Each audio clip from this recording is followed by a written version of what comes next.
उत्तर प्रदेश और बिहार में जब हमारे साथियों को, भाइयों बहनों को अच्छी शिक्षा नहीं मिलती, रोज़गार नहीं मिलता, तो वो शिक्षा और रोज़गार की तलाश में दिल्ली की तरफ मुंह करते हैं, दिल्ली आते हैं। और दिल्ली जब वो आते हैं, अपने गरीबी की वजह से वो मौजूदा कॉलोनियों के अंदर घर नहीं ले पाते, जिसकी वजह से डीडीए फेल हो गया गरीब लोगों के लिए घर बनाने में, जिसकी वजह से दिल्ली के अंदर ढेरों कच्ची कॉलोनियाँ बस गई। उन कच्ची कॉलोनियों के अंदर सबसे ज़्यादा पूर्वांचल समाज के लोग रहते हैं। पूर्वांचल समाज के लोगों के साथ आज दोनों पार्टियों ने केवल राजनीति करने के सिवा कोई काम नहीं किया, केवल और केवल राजनीति किया। 2015 में जब मैं मुख्यमंत्री बना और जब मैंने अफसरों, उसके पहले मैं गली गली में घूमा, बहुत घूमा मैं दिल्ली के अंदर, और जब कच्ची कॉलोनी में जाता था तो इतना पानी होता था, कोई पानी की निकासी नहीं थी, पीने का पानी नहीं था, सीवर का कोई सिस्टम नहीं था, कोई अस्पताल नहीं थे, कोई दवा दारू का कोई सिस्टम नहीं था, कुछ नहीं था, कोई स्कूल नहीं थे, कोई विकास नहीं था।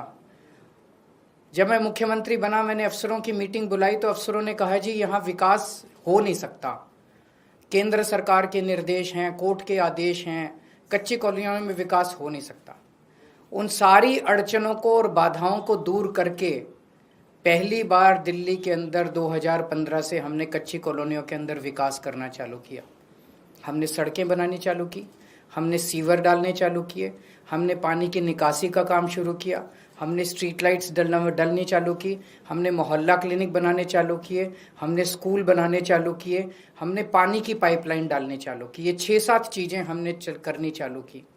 दिल्ली में 1750 कच्ची कॉलोनियाँ हैं और मुझे ये कहते हुए बेहद खुशी है कि हम अब लगभग 1650 के करीब कच्ची कॉलोनियाँ ऐसी हैं जिनके अंदर फॉरेस्ट की वजह से, एएसआई वगैरह की वजह से काम नहीं हो सकता, लेकिन 1650 कॉलोनियों में पीने के पानी पहुंचा दिया है।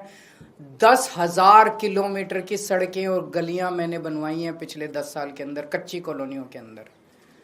तो जो अभी झा साहब कह रहे थे, बिल्कुल सही कह रहे थे कि हमारी सरकार बनने के पहले जिन कच्ची कॉलोनियों में 2,000-3,000 रुपये गज का रेट होता था, आज वहाँ पे 1 लाख रुपए गज का रेट है। जब मैं वहाँ जाता था 2013 में कैंपेनिंग करने के लिए, लोग कहते जी रिश्ते नहीं आते हमारे, कोई लड़की देखने आता है तो उसको कीचड़ के अंदर से हमारे घर के अंदर घुसना पड़ता है, ये माहौल देख के हमारे बच्चों की शादी नहीं होती। अब लोगों के अच्छे रिश्ते आने चालू हो गए। सबसे ज़्यादा बड़ी बात यह है कि सम्मान की ज़िंदगी दी है हमने पूर्वांचल समाज को दिल्ली के अंदर।